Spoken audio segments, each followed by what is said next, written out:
الحمدللہ رب العالمین والصلاة والسلام علی سید الانبیاء والمرسلین اما بعد۔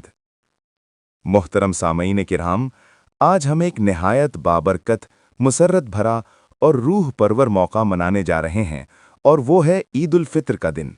یہ دن اللہ تعالیٰ کی طرف سے اہل ایمان کے لیے انعام، خوشی اور شکر گزاری کا دن ہے۔ ایک پورا مہینہ ہم نے روزے رکھے، عبادتیں کیں، قرآن کریم کی تلاوت کی، صدقہ و خیرات کیا اور اپنے نفس کو قابو میں رکھنے کی کوشش کی۔ آج اسی عبادت، صبر اور تقوی کی محنت کا صلہ ہمیں عید الفطر کی صورت میں عطا کیا گیا ہے۔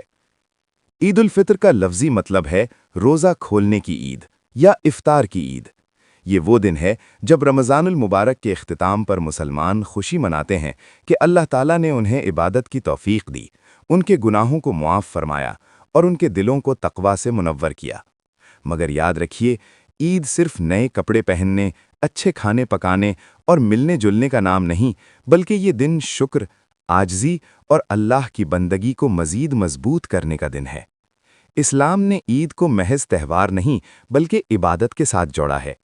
عید کی صبح ہم غسل کرتے ہیں، اچھے کپڑے پہنتے ہیں، خوشبو لگاتے ہیں اور نماز عید ادا کرنے کے لیے میدان یا مسجد کا رخ کرتے ہیں۔ یہ منظر خود میں اخوت، مساوات اور وحدت کا پیغام ہوتا ہے۔ امیر و غریب، بڑا و چھوٹا، سب ایک ہی صف میں کھڑے ہو کر اللہ کے حضور جھکتے ہیں۔ یہی اسلام کی خوبصورتی ہے کہ وہ معاشرے میں طبقاتی فرق کو ختم کر کے سب کو برابر کا درجہ دیتا ہے۔ محترم بھائیوں اور بہنوں، عید الفطر سے پہلے اسلام نے ہمیں صدقہ فطر ادا کرنے کا حکم دیا ہے۔ اس کی حکمت یہ ہے کہ معاشرے کا کوئی فرد عید کی خوشی سے محروم نہ رہے۔ اگر ایک گھر میں خوشیاں ہوں اور پڑوس میں بھوک ہو تو یہ عید کی روح کے خلاف ہے۔ صدقہ فطر دراصل ہماری عبادت کی تکمیل بھی ہے اور معاشرتی ہمدردی کا عملی اظہار بھی۔ ہمیں چاہیے کہ دل کھول کر مستحقین کی مدد کریں تاکہ ہر گھر میں عید کی مسکراہٹ پہنچ سکے۔ عید ہمیں باہمی محبت، صلہ رحمی اور تعلقات کی مضبوطی کا درس بھی دیتی ہے۔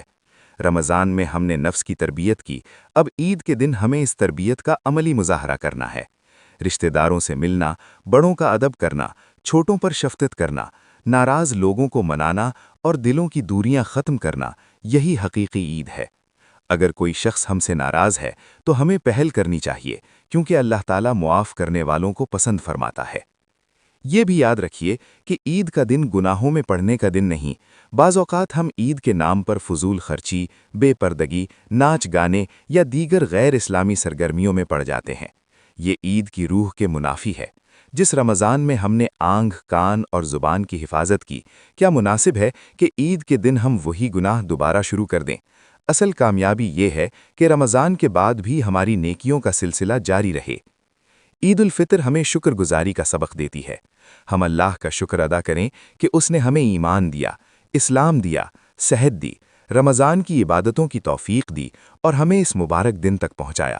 شکر صرف زبان سے الحمدللہ کہنے کا نام نہیں، بلکہ نعمتوں کو اللہ کی رضا کے مطابق استعمال کرنا بھی شکر ہے۔ اگر ہم عید کے دن اللہ کو یاد رکھیں، نماز کی پابندی کریں اور دوسروں کے ساتھ حسن سلوک کریں تو یہی حقیقی شکر ہے۔ عید کا پیغام صرف مسلمانوں کے لیے نہیں بلکہ پوری انسانیت کے لیے رحمت اور امن کا پیغام ہے۔ اسلام نے ہمیشہ محبت، بھائی چارہ اور رواداری کا درس دیا ہے۔ ہمیں چاہیے کہ عید کے دن اپنے غیر مسلم پڑوسیوں اور ساتھیوں کے ساتھ بھی حسن اخلاق سے پیش آئیں تاکہ اسلام کی خوبصورتی ان کے سامنے نمایاں ہو۔ نبی کریم صلی اللہ علیہ وسلم کی سیرت ہمیں یہی سکھاتی ہے کہ خوشی کے مواقع پر بھی اخلاق اور رحمت کو مقدم رکھا جائے۔ محترم سامعین، آج کے دور میں دنیا بہت سی مشکلات، جنگوں، غربت اور نفرتوں کا شکار ہے۔ ایسے میں عید الفطر ہمیں یاد دلاتی ہے کہ انسانیت کا اصل راستہ محبت اور خدمت ہے۔ اگر ہم عید کے دن کسی غریب کے گھر راشن پہنچا دیں، کسی یتیم کے سر پر ہاتھ رکھ دیں، کسی بیمار کی عیادت کر لیں یا کسی اداس دل کو خوش کر دیں تو یقیناً یہ عید اللہ کے نزدیک زیادہ محبوب ہوگی۔ عید کی خوشی صرف اپنی ذات تک محدود نہ رکھیں بلکہ اسے معاشرے میں پھیلائیں۔ عید کا ایک اہم پہلو روحانی تجدید بھی ہے۔ رمضان میں ہم نے قرآن سے تعلق مضبوط کیا، دعا اور ذکر میں اضافہ کیا۔ اب عید کے بعد بھی ہمیں یہ تعلق برقرار رکھنا ہے۔ اگر رمضان کے بعد ہماری زندگی دوبارہ غفلت میں چلی جائے تو گویا ہم نے اس مہینے کی برکتوں کو ضائع کر دیا۔ عید ہمیں یہ عہد یاد دلاتی ہے کہ ہم آئندہ بھی تقوی اور نیکی کے راستے پر چلتے رہیں گے۔ آج کے دن ہمیں اپنے وطن اور پوری امت مسلمہ کے لیے بھی دعا کرنی چاہیے۔ اللہ تعالی ہمارے ملک میں امن، خوشحالی اور اتفاق عطا فرمائے، ہمارے دلوں سے نفرتیں ختم کرے اور ہمیں باہمی محبت کے رشتے میں جوڑے رکھے۔ ہمیں چاہیے کہ عید کے موقع پر اپنے شہداء، مظلوم مسلمانوں اور مشکلات میں گھری انسانیت کو بھی یاد رکھیں اور ان کے لیے دعا کریں۔ آخر میں یہی عرض کروں گا کہ عید الفطر صرف ایک دن کی خوشی نہیں بلکہ ایک پیغام ہے، صبر کے بعد راحت کا، عبادت کے بعد انعام کا اور محبت کے بعد اتحاد کا۔ جس طرح ہم نے رمضان میں اللہ کی اطاعت کی، اسی طرح عید کے بعد بھی اپنی زندگی کو اللہ کی رضا کے مطابق ڈھالنے کا عزم کریں۔ یہی عید کی اصل کامیابی ہے۔ اللہ تعالی ہمیں رمضان کی عبادتوں کو قبول فرمائے، ہماری کوتاہیوں کو معاف فرمائے اور ہمیں بار بار عید الفطر کی خوشیاں نصیب فرمائے۔